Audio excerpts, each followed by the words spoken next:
Today podcast we will discuss the G30S PKI. This time we invite one of the speakers who will explain to all of us with this G30S PKI is coming.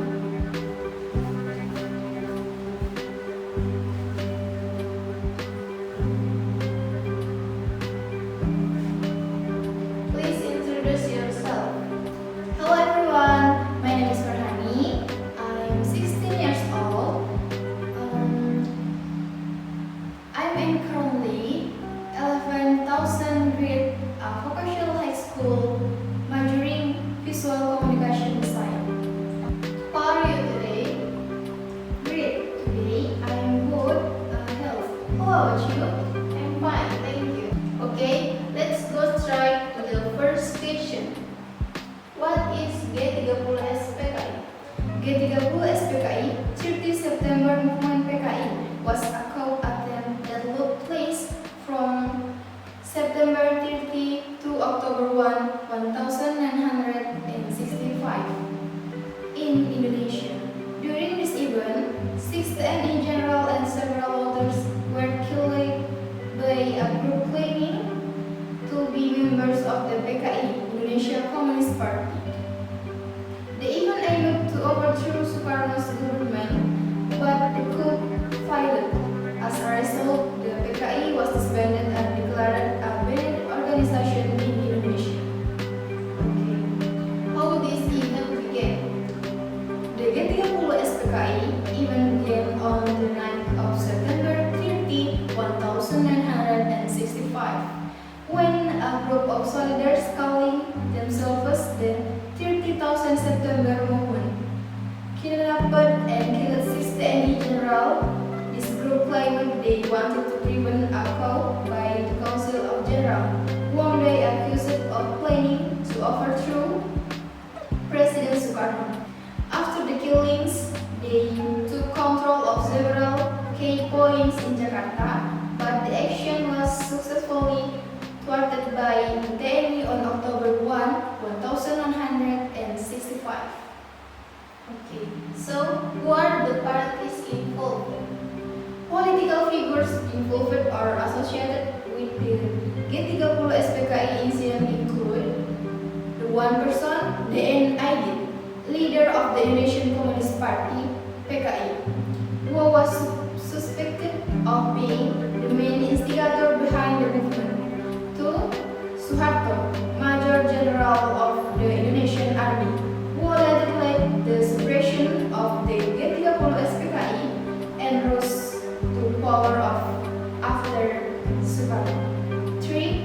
Sukarno, President of Indonesia at the time, although not directly involved, his position weakened after the incident. 4. LT Chal Untung, field commander of the 30 September Movement and a member of the Cakrawirawa unit. And last person, General Ahmad Yani, one of the general killed during the incident, representing the Indonesian Army, which strongly opposed the PKI. Besides these figures, many others in the military, PKI, and political circles were indirectly affected or involved in the dynamics surrounding the event. What causes political tension to appear? During the G30 SPKI period, political tension intensified due to rivalry and conflict among various political groups in Indonesia. The PKI, which supported President Sukarno, clashed with military factions opposite to the PKI's influence. Additionally, social and economic dissatisfaction, along with allegation of a conspiracy by Council of General to overthrow by government, further exacerbated the situation and increased political tension.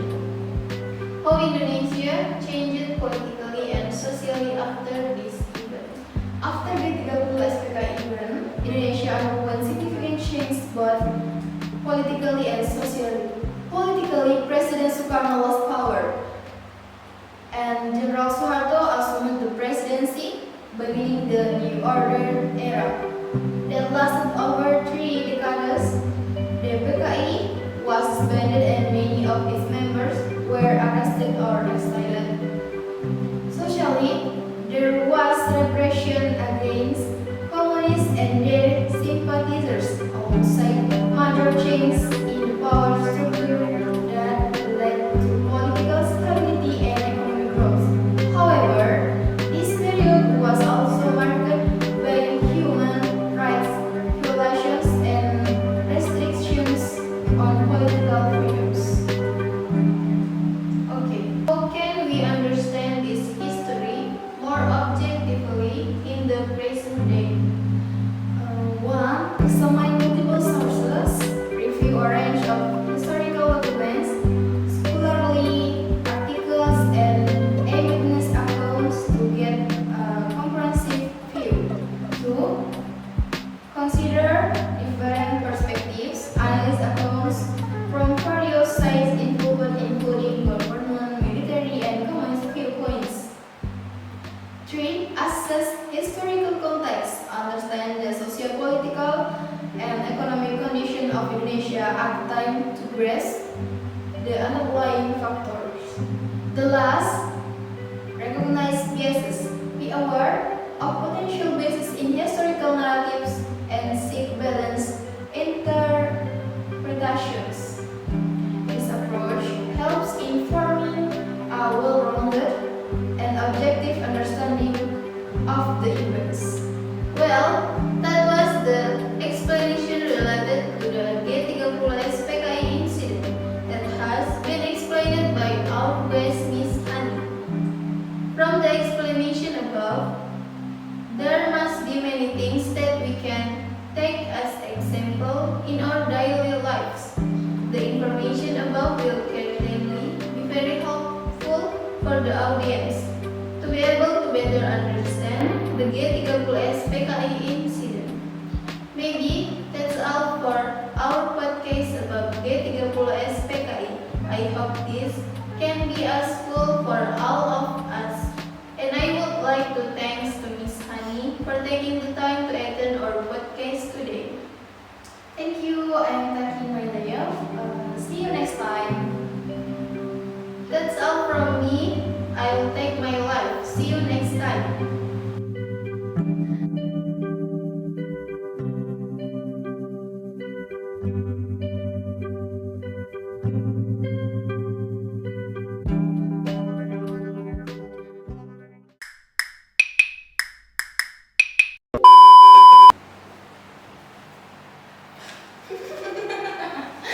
Introduce yourself. Udah dimasukin nggak sih?